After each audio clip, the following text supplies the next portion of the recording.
Switchcraft is brought to you live 3 times a week on Tuesdays and Thursdays at 3 p.m. U.S. Eastern and on Saturday at whatever time I can get to it. Tune in live over at twitch.tv/runjumpstomp to join the fun. This episode of Switchcraft is brought to you by Spencer T. Support Switchcraft and my other content for as little as $1 at patreon.com/runjumpstomp. There we go. Where you got it started. I remembered what to do. Patron and save project. Okay. And SC187. Oh my god, 187. That's crazy.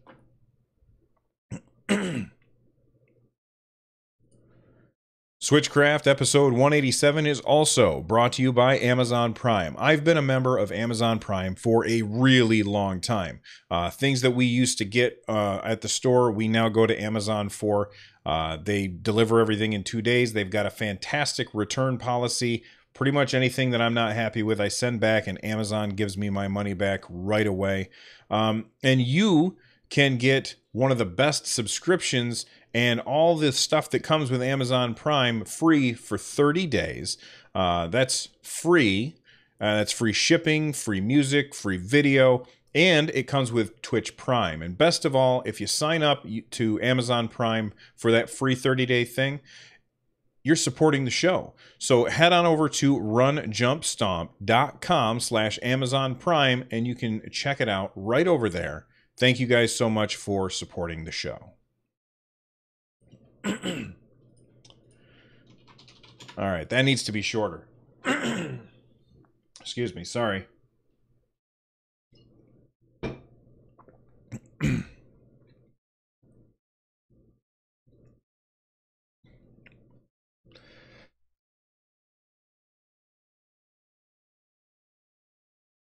Ooh, man. Now, for those of you on YouTube who are like, why is he wearing a hat sometimes? This is the hype hat. I put this on when somebody subscribes or tips over at Twitch, and that happened like right before I started recording, so that's the reason. Okay. I think I want to make that shorter. Maybe, I don't know. Do you guys think that was too long? It's not a cowboy hat vaxxer. It's the hype hat. All right. I think I'll leave it. It's less than a minute. It'll be okay. All right. Well, I hate to say that I'm not surprised at this, but I'm not surprised at this. And I know that there's people out there who bought the first game and really like it. And I talked about this before on the show, so I'm going to do a quick recap. All right, NBA Playgrounds came out very early in the Switch's life cycle. I believe it launched right around March Madness time, and which makes a lot last year, by the way, which makes a lot of sense because we had March Madness going on, and it's a basketball game, and it just makes perfect sense to want to launch a basketball game on a brand new platform that is selling really, really well at the same time that everybody's watching basketball on TV. So that makes a lot of sense. And I understand why Saber Interactive pushed to get NBA Playgrounds to market as fast as they did. However, by and large, people have said that they've been unhappy with that game. So many people were unhappy with that game that Saber Interactive decided as a mea culpa, as an apology, as a, gosh, I'm sorry, guys, we're going to give out a free game. We're making Shaq Fu for the Nintendo Switch. And if you're looking at the video on my arcade cabinet behind me, you can see Shaq Fu being played. Now, they said, okay, we're going to release Shaq Fu to the people who bought the game for free. And if you bought it before we announced this, you get the game for free. And time went by and nothing happened with it. You know, time went by and Shaq Fu never came out. And, you know, every once in a while, Saber Interactive would say, hey, we're still working on Shaq Fu. It's coming. But then we got an announcement, I don't know, like a month ago or maybe 2 months ago. I can't remember exactly when. But, hey, they're making NBA Playgrounds 2. And by the way, if you don't know what these games are, these are very they're basketball games that are very akin to what NBA Jam was back in the 90s. And just as a quick aside, I got to interview one of the developers that actually worked on as a pixel artist the NBA Jam back in the day. That's Jules Watson or Watcham. I don't know how to say his name. I've screwed it up every time I've said it. So go check out that episode of the show. It was a few episodes back. But anyway, so NBA Jam is this cool arcade basketball game where everything's over the top and ridiculous, and that's basically what NBA Playgrounds looked like it was going to be. And I'm sure that that's exactly what NBA Playgrounds is, just with better graphics. But it was missing a lot of features, and the file sizes were huge, and people were unhappy. So they said, "Now you're getting Shaq Fu." And then they announced that NBA Playgrounds 2 was coming out, and a lot of people were scratching their heads. Were like, "Really? That's surprising to me." And then a couple weeks went by, and then they made an announcement that game was coming out before Shaq Fu was going to be released. And I guess I should probably explain what Shaq Fu is. For those of you who are not as old as me, because I'm an old man. I'm getting corrected here. TF Wagner says that the game launched not during March Madness, but during the NBA Playgrounds, not Playgrounds, the NBA Playoffs, which is in June. Thank you very much for letting me know, TF Wagner. So as I was saying, we've got I got to describe what Shaq Fu is. Shaq Fu is a 2D fighting game like Mortal Kombat, like Street Fighter 2, like that kind of fighting game, but featuring Shaquille O'Neal, the basketball player. And it was, an old game back in the day, and not very well received either. So the fact that this is what they were doing as their mea culpa was very weird to me. But that's beside the point.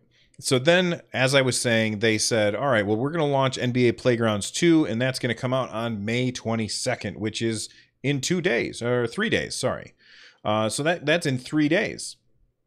And a lot of people were like, wait a second, but you still haven't given the people who bought the first game Shaq Fu. What the hell is going on here?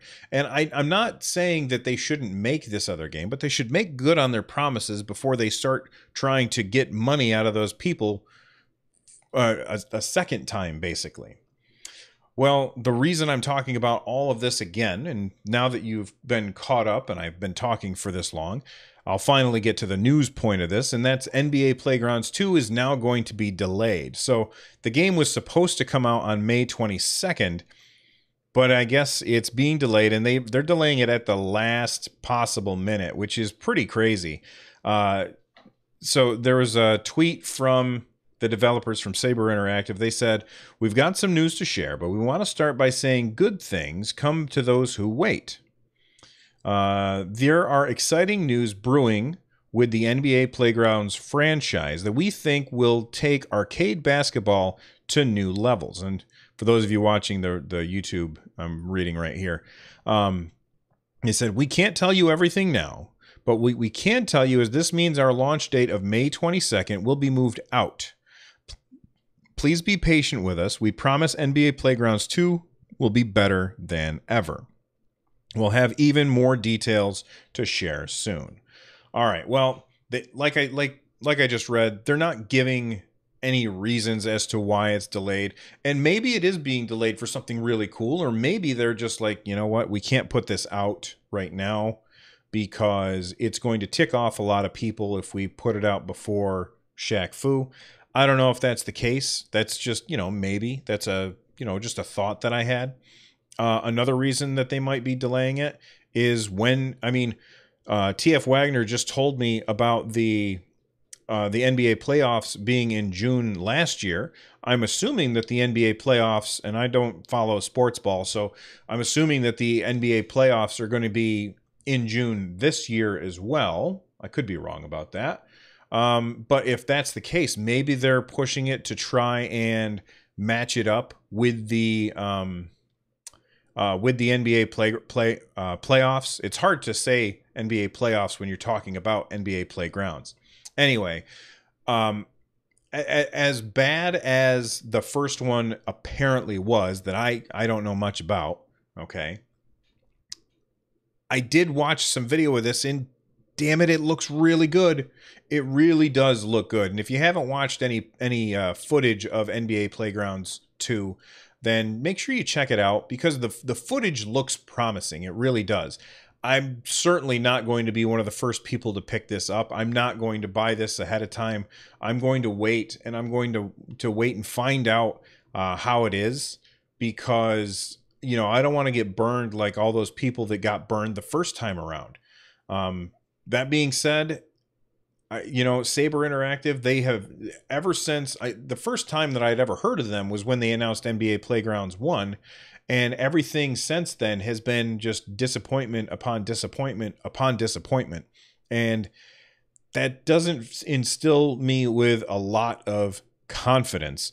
Captain Logan in chat says they also heavily discounted the game last winter to boost sales. They were top charts for a long time. He suggests that we burn them, and raises his pitchfork.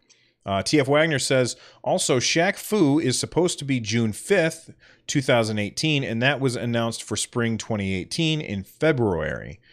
Captain Logan says, can't support such a shady company with empty promises. And I think that that's kind of how I feel as well. Now, if NBA Playgrounds 2 comes out and is awesome, and like everybody's like, oh my God, this is what we've been waiting for since NBA Jam on Fire edition came out. Like, if it comes out and it's awesome, then I'll probably pick it up, because while I don't care about sports ball games, I love arcade sports games where it's just over the top and crazy. Like, that's the kind of stuff that I like for sports games. And NBA Jam, that ate a lot of quarters back in the day, of my quarters. Like, all of my allowance would go into Teenage Mutant Ninja Turtles, Turtles in Time, NBA Jam, Mortal Kombat, Marvel vs. Capcom. These are the games that ate my quarters, and NBA Jam ate probably more than most. Anyway, let me know what you guys think about NBA Playgrounds 2, it being delayed at the last minute. Are you still confident in the idea that this game is coming to the Switch or not? And we'll stop recording. Poof, I almost hit the wrong button.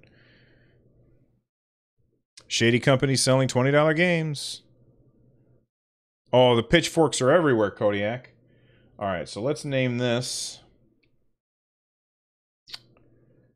NBA. Holy cow, 10 minutes. How did that happen? You guys got to stop me. Oh my God.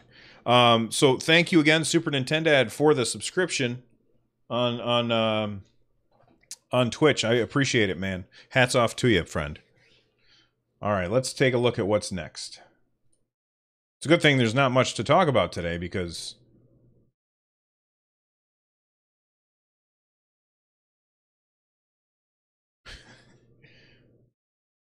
it will be a short episode. Yeah.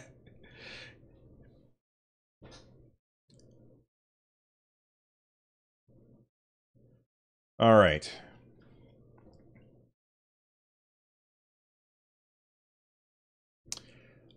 Okay, I want to talk about this next.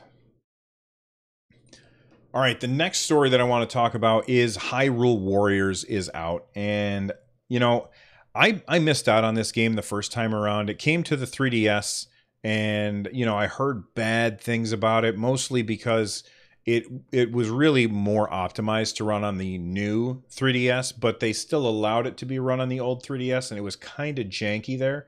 So that was a mistake, I think, on Nintendo's part, or on Koei Tecmo's part, whoever made that decision to allow it to be played on the older 3DS.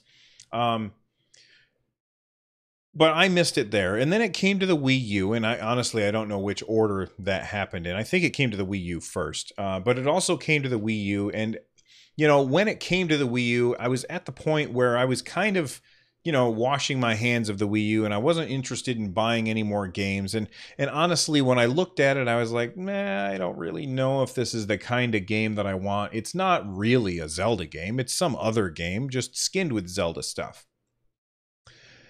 And then the Switch got announced, and they showed off Fire Emblem Warriors, which honestly, when I had never heard of a Muso game before, which is the Warriors series of games, like oh my gosh, I can't remember, like Samurai Warriors and whatever. Like there's a whole bunch of the Warriors series of games, and I'd really never played any of them. I've heard the names before, but I'd never played one before.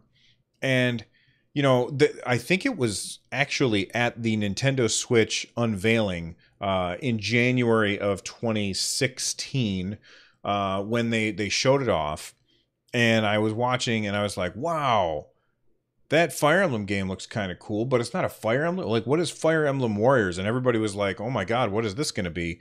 And then I found out, oh, it's like Hyrule Warriors. And I wasn't really interested in it. And then Fire Emblem Warriors came out, and a lot of people were talking about it and saying that it was pretty fun. And so I picked it up, even though it came out at the worst possible time. I believe it came out like 2 weeks before Super Mario Odyssey, which was a horrible decision on the part of either Nintendo or Koei Tecmo. I don't know who. Honestly, I think it should have been delayed until January. Oh, Captain Logan in chat is correcting me. That's why I love having chat here, because they fix it when I make big mistakes. But he's saying it's Dynasty Warriors, not Samurai Warriors. But I get what you're saying. All right, so we've got the Fire Emblem Warriors game, and I ended up picking it up and playing it, and I was incredibly confused. Like, I really didn't understand what was going on. But there was, I could tell that there was a little nugget there hidden in all of the in all the trash. There was something there that was really good, and I was just having trouble understanding it, mostly because I hate to lump them all in together, but like very many Japanese games, they do a terrible job teaching you how to play the game. I mean, maybe I'm spoiled by Nintendo, but Nintendo is like the king of, I'm going to teach you how to play this game in a way that's fun, and so that you're learning the skills that you need in order to, you're developing these skills that you need in order to overcome the challenge that I put in front of you, but I'm going to do it in such a way that you don't even really realize that you're learning these skills. And sometimes they kind of ham-fist it and it doesn't work as well. But most of the time, Nintendo does a great job teaching you how to play their games. And, you know, other Japanese companies who make video games, they don't do a great job with that. You know, Capcom, I'm looking at you. The Monster Hunter series is notorious for being really, really opaque and difficult to understand. And then when I got Fire Emblem Warriors, I was trying to play that game, and I was like, wow, this is so strange, and I don't understand what's happening here, and this map is really hard to understand what's happening. There's arrows going all over the place and a bunch of flashing stuff, and it was just overwhelming. I didn't feel like they slowly eased you into it. But I stopped playing that game because then Super Mario Odyssey came out, and eventually I got back to trying out Fire Emblem Warriors. And, you know, the second time around, I had to look up a few things on the internet, and I started to understand it a little bit more. I deleted my save and started at the beginning a couple of times. And, you know, I still have lots to do in that game. But then I saw that Hyrule Warriors was coming to the Nintendo Switch, and it was going to have all of the content from the Wii U version, plus all of the content from the 3DS version, plus other content added in, and it seemed like a really good deal. And I was really enjoying how Fire Emblem Warriors was playing, and so I decided to pick up Hyrule Warriors. And if you want to watch my first about 15 minutes playing the game, there's a link in the show notes that'll take you to my first look video. I'm sure if you've been to my YouTube channel before, youtube.com/runjumpstomp, that you will have seen first look videos that I've done before. This is the same thing, except it was with Hyrule Warriors. And, you know, at the end of that video, I said to myself, that was pretty fun. I think that they've done something here that I really like. one of the things that I really liked about Fire Emblem Warriors was how they found a way to integrate the pairing up of your characters that's very intrinsic to what Fire Emblem as a game is, and the weapon triangle, which is essential to what Fire Emblem as a game is. And they brought those things into Fire Emblem Warriors in a way that I thought really was incredibly interesting and a lot of fun, and it really varied the gameplay, and I liked it a lot. And then I just kept thinking, what are they going to do with Zelda? Because there's no weapon triangle. Is it going to be not as fun? So when I picked it up, I was very relieved to find out that the things that they brought into this that make it a Zelda game, even though it's not a Zelda game, are the boss fights, which are fantastic, and the different items that you pick up. So like you're on a stage and maybe you pick up the bow and arrow, and then during that boss fight, you need to use the bow and arrow that you picked up during the stage in order to win. And I thought, this is wonderful. And I had a lot of fun with it. Now, I'm not sure if they did a better job teaching me how to play this game in Hyrule Warriors than they did in Fire Emblem Warriors, but I definitely had an easier time. And I don't think it's because the game's easier, but I think it's because my brain was finally able to wrap my mind around how you're supposed to play these games. And I've had a lot of fun playing it. So make sure that you check out my first look at Hyrule Warriors Definitive Edition. I'm having a blast playing that game. And in fact, earlier today, I did like a 3-hour stream here on twitch.tv/runjumpstomp where I was playing Hyrule Warriors, and I had an absolute blast. So make sure you check out that game because it's fun. And maybe I'll do a full review later. It depends on how long it takes me, because by the time I finish it, it might be so late that people really don't care about the reviews anymore. Anyway, thanks. All right, Hyrule. Save. A link to the past broadcast. A link to the past broadcast. Nice.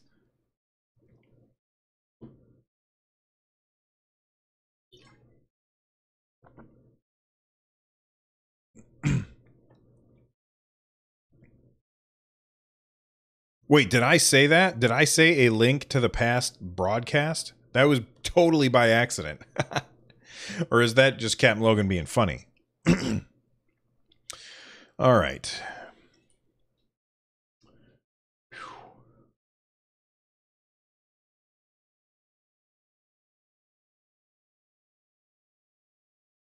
It's okay, Kodiak Moonwolf.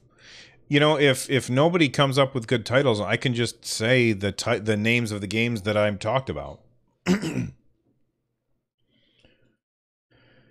Okay, here we go. Well, I guess I'll just lightning around the rest of these because they're not really much that I have to say. Well, no, okay. I'm going to lightning around 2 of them, but this one I want to talk about. At Xbox, we have a controller design that our fans love. However, for gamers with limited mobility or gamers who don't use both... All right, the next story that I want to talk about is a Microsoft story, which is kind of weird because a lot of people are like, hold on now, this is a Nintendo show. Why are you talking about Microsoft? Well, it's because Microsoft they're doing the right thing. And well, first off, I have to say that on my entire right there are people out there that do not have all of the hands or all of the fingers that we do, and they still play video games. And they do. You guys are hearing Xbox audio? and it started to get really Damn it. frustrating. All right, stop. Whoops. I thought I had it muted. Like, why is that going through?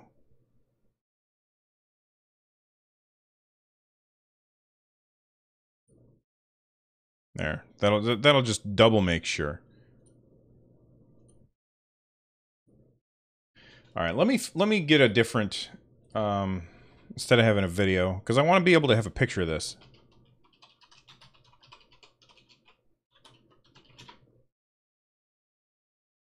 Here, we'll go. Oh, I hate Forbes. I'll just go images. Somebody's got to have it. There we go. There, The Verge. I like The Verge. They're not a bunch of jerks like Forbes. All right. Okay, here we go. So the next story that I want to talk about is a Microsoft story, which is weird because it's a Nintendo show. And why am I talking about a Microsoft story? Well, the whole reason that I'm talking about it is because Microsoft is doing something awesome, and PlayStation and Nintendo, they need to follow suit, and they need to come up with something, especially Nintendo, because Nintendo is notoriously bad at this. There are people out there who do not have the use of both hands, or even one hand, or maybe they don't have a certain number of fingers or thumbs, and they still want to be able to play games, you know? And Microsoft has announced this new controller. They call it the Xbox Adaptive Controller for players with disabilities. And it is this massive slab with these two giant configurable buttons, a D-pad. And then if you look at the back of it, do they have? Yeah, if you look at the back of it, if you're watching the YouTube, if you're watching my YouTube video right now, let me see if I can zoom in on this. Well, that's not what I meant to do. There we go. All right, you can see it's got all of these inputs along the bottom, or along the back, and if you're just listening to the show, you'll just have to use your imagination. So it has all of these inputs where you can plug in other peripherals to make it easier for whatever disability you may have to allow you to play the games that you want to play. They have these big programmable buttons. They got the D-pad on there, although I think the D-pad could probably be a little bit bigger for this. But this is awesome. And it's something that I feel like Nintendo has always done a terrible, terrible job with. And that's many games that Nintendo does, they don't allow you to reassign the buttons. Like you can't say, I want this button to do this and I want that button to do this. They say, look, this is how we set it up. This is the best way to do it. And if you disagree with us, then don't play our game. And I don't like that. And I think it's just weak. And it really shouldn't. There should be no reason why every single game that has ever been made shouldn't have reprogrammable buttons, so that I can say, well, it's hard for me to reach the X button because of whatever reason. I'm going to put it on the Y button, or I'm more comfortable pressing this or using the triggers instead of using the face buttons. It should be that way for every game. And in this day and age, like it's an absolute travesty that it's not. And Microsoft is really out in front with this, and they're making this adaptive controller to help people who would otherwise not be able to play. Now, Nintendo's mission statement for a very long time has been to grow the gaming community. And there's a whole bunch of people out there who are left on the table who they just can't play Nintendo games. Now, I know that some people have even 3D printed things to make it so that you can play with both Joy-Cons in one hand. So maybe if you're one-handed, then you can play. But I feel like Nintendo is in third place when it comes to adaptability. Xbox One and PS4, from what I understand, because I haven't really done it myself, but I guess that those systems at the operating system level will allow you to customize your controller so that it is most useful to you. And Nintendo just does not allow that to happen. And in most of their games, there's no options. And I just hit my desk, so that probably sounded great. There's no options to customize controls. And that is just bad business. So hopefully Nintendo and PlayStation follow suit and start working on something like this. Or you know what would be even better? Is if Microsoft just said, hey, this will work on any system you want. Yes, they would not make as much money from it, because I'm sure that this will drive some people to buy Xboxes that otherwise wouldn't do so. Like if this was available to play on some other system. But I think if Microsoft is really concerned with how disabled gamers are able to play, then they would just sell it the controller and make money on that. Anyway, let's check out what chat says. Vaxxer says, oh no, Vaxxer's leaving. Kodiak Moonwolf says, if you've got an Xbox Elite controller, you can customize what all the buttons do, I believe. Yeah, that's what I heard. So it's pretty crazy that it's taken this long for a company to do this. But, you know, Able Gamers worked with Microsoft on this, so I think it's awesome that they're doing this. And I just hope Nintendo follows suit to make it easy for everybody to play their games. Because, you know, if you ask me, Nintendo makes the best games. And it's a shame that a lot of people are missing out on the best games because Nintendo is a little too pig-headed to allow people to play the games the way they want to play them.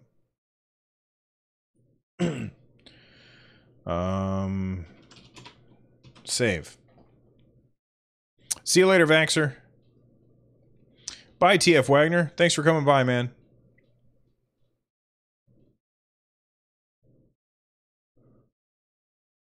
All right. 2 more stories. All right, guys, 2 more stories, and I'm going to lightning round these stories. I'm going to go real fast and not talk about them a bunch. First off, I did a quick poll about which Pokemon game are you guys interested in, the Pikachu version or the Eevee version, if that is in fact what's happening. And Eevee won by a landslide. It was actually pretty crazy. So this is something I think I'm going to start doing more often, where I'm going to ask you guys a question, and I'll put a Twitter poll out there, and I'll even put a link in the show notes so that you guys can go and vote and say what you think. This was the idea of somebody. Whose idea was this? This was like Jet Ski in the Discord. They suggested, hey, why don't you create a Twitter poll about the question you asked last time? So, you know, I'm going to try and do that more often. So anyway, the poll was, let's pretend that Pokemon Let's Go Pikachu and Let's Go Eevee are true. Which one are you getting? 46% said Eevee, 28% said Pikachu, 10% said neither, and 16% said both. That is really surprising. I thought for sure that Pikachu was going to be the just hands down the winner here, but they were not. And that's very surprising. And by the way, if you don't already follow me on Twitter, you should, at Run Jump Stomp. It's really easy. All right, one more story, and that is Gentle Bros Games. They are the developers of Cat Quest, and they have posted on Twitter that they are going to be bringing their next project, of course, to the Nintendo Switch, and it is coming soon, or well, there's a reveal trailer coming soon, and that game is Cat Quest 2. Now, if you don't know what Cat Quest is, it's a very Zelda-ish, Zelda-light overworld RPG where you are playing as a cat with a sword or magic and stuff. You can follow the links in the show notes to find my review of it over on YouTube. I also interviewed the developers, and you can find that review over on YouTube as well. And it was like the first Cat Quest, I really liked it. I thought it was a good game, so I'm excited for Cat Quest 2. Are you guys excited for Cat Quest 2? Let me know. That's not going to be one of the polls though. Let's see. Lightning round. Save. All right, here we go. We're out of here.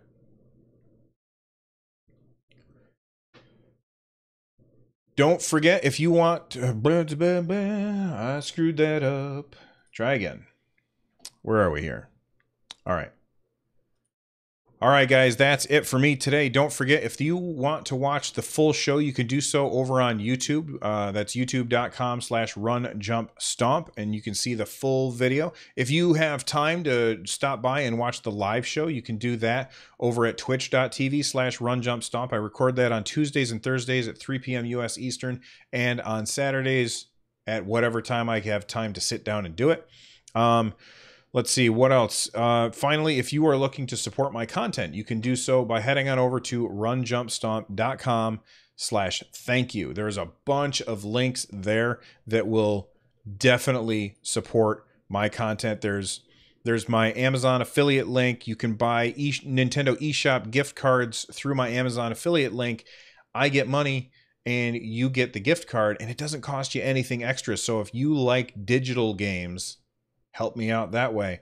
You can check out Audible or Amazon Prime, or sign up for Twitch Prime, or you can buy a dock sock from my wife's Etsy shop. She makes, I don't have it nearby, she makes these awesome zippered pouches with Nintendo themed characters on them. You definitely should check those out. You can buy a t-shirt featuring the podcast logo, or there's also this really cool shirt that I designed that I like a lot, and I think that other people would like it too, and that's the NX shirt. So if you don't know, before it was called the Nintendo Switch, the code name for the Nintendo Switch was the NX.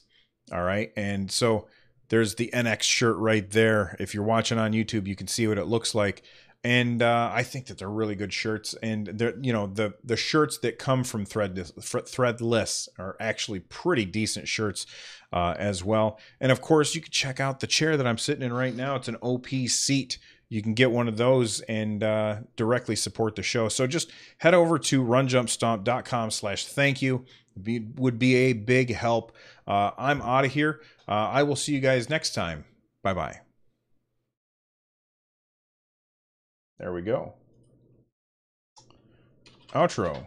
And all right, we are done. So goodbye, YouTube.